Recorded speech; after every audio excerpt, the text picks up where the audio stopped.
এই রসটা অরিজিনালি এত সুস্বাদু রস আমরা জীবনে বহুত রস খাইছি, কিন্তু এরকম সুস্বাদু রস আমরা পাইনি। আপনার গাছে অনেক বাবুই পাখির বাসা দেখলাম। আপনি দয়া করে এই বাবুই পাখির বাসাগুলো কিন্তু ভেঙেন না। তালের রস অল্প করে আমাকে দিন প্রথমে। হ্যাঁ, শুনলাম আপনি নাকি হচ্ছে তাল গাছ থেকে রস বের করতেছেন। আমরা আসলাম আপনার তাল গাছের রস খাওয়ার জন্য, খাওয়াবেন কিনা? হ্যাঁ, অবশ্যই না, খাওয়াবো। এখন কি পাওয়া যাবে কি তালের রস? হ্যাঁ, এখনই পাওয়া যাবে। এখন আমি উঠে নামাবো। উঠে নামাবেন? হ্যাঁ। আচ্ছা, তাহলে আপনি ওঠেন, আমরা দেখি এবং আপনি আমাদেরকে এই রস পেরে আমাদেরকে খাওয়ান।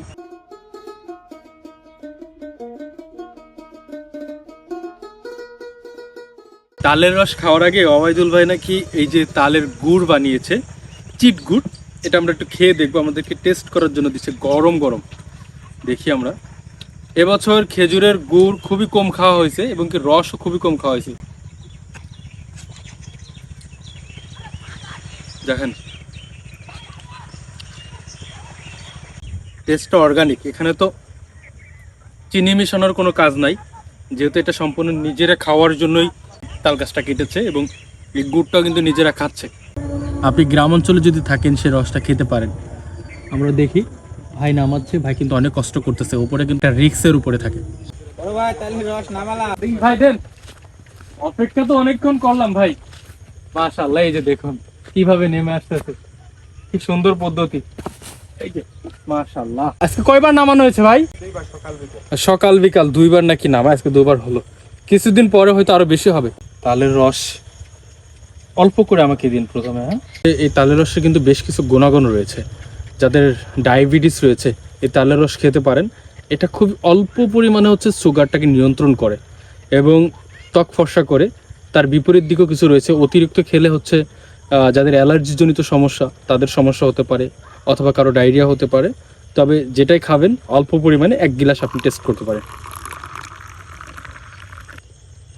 খাওয়া যাচ্ছে, মানে একটু মিষ্টতা বেশি, মাশাআল্লাহ টেস্ট আছে। আপনার গাছে অনেক বাবুই পাখির বাসা দেখলাম। আপনি দয়া করে এই বাবুই পাখির বাসাগুলো কিন্তু ভেঙেন না। না না, এটা গত বছর থেকে আমি রাখি, এদের সাথে কথা বলি আমি একলা। আচ্ছা, গত বছর থেকে রাখতেছেন আপনি? হ্যাঁ। এই যে তাল গাছে ওঠানামা করেন, এগুলা কি বিরক্ত বোধ হয় কিনা? না। এগুলা কি রেগুলার থাকে? এরা আমি যখন উঠি তখন সরে যায়, তারপরে আমি যখন আবার সরে আসি তখন এরা আবার জায়গায় ছিল। এখানে আপনার নিজস্ব গাছ এটা হয়েছে? হ্যাঁ, এটা দেখতে কিন্তু সুন্দর লাগে। সুন্দর লাগে। আমাদের আমার দেশের নিজের কাছে তো অনেক ভালো। হ্যাঁ, আমাদের দেশে কিন্তু ঐতিহ্যগুলো হারিয়ে যাচ্ছে। বাবুই পাখির বাসা আগে তাল গাছে দেখতাম, তারপর হচ্ছে নারকেল গাছে দেখতাম, বিভিন্ন গাছে দেখতাম। এখন এই গাছগুলো আমাদের অঞ্চলে কিন্তু নাই, খুবই কম হয়ে গেছে।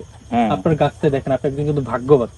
কতগুলো বাবুই পাখির বাসা তারা নিজের এখানে থাকতেছে। এরকমই আগে অন্য গাছে ছিল, তো আমি বলতাম আমার গাছে যে বান, আচ্ছা, তারপরের বছরে দেখি আমার কাছে ছিল। মাশাআল্লাহ মাশাআল্লাহ। আর যদি ঝড়ে যদি কোনো বাসা পড়েও যায়, আপনি চেষ্টা করবেন সেই বাসাটার জন্য আবার উপরে তুলে দেওয়ার জন্য বাচ্চাগুলো। গত পরশুদিন ধরে একটা ডিম পাইছি, ডিমটা আবার এই যে এই বাসাটাই দিছি। আচ্ছা আচ্ছা, হ্যাঁ। মাশাআল্লাহ। ডিমটা দিছি, কার ডিম তো জানি না, তার মধ্যে দিছি, তা নষ্ট মনে করেনি, আসা যাওয়া করে। এখন এই রসটা অরিজিনালি এত সুস্বাদু রস আমরা জীবনে বহুত রস খাইছি, কিন্তু এরকম সুস্বাদু রস আমরা পাইনি।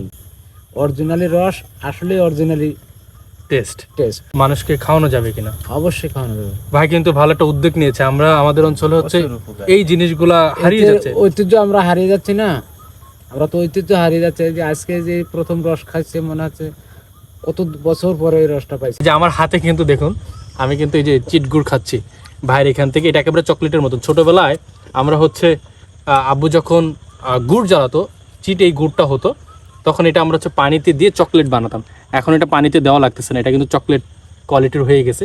এই যে আমি যদি মুখে নেই, চাবিয়ে চাবিয়ে খেতে হবে। রস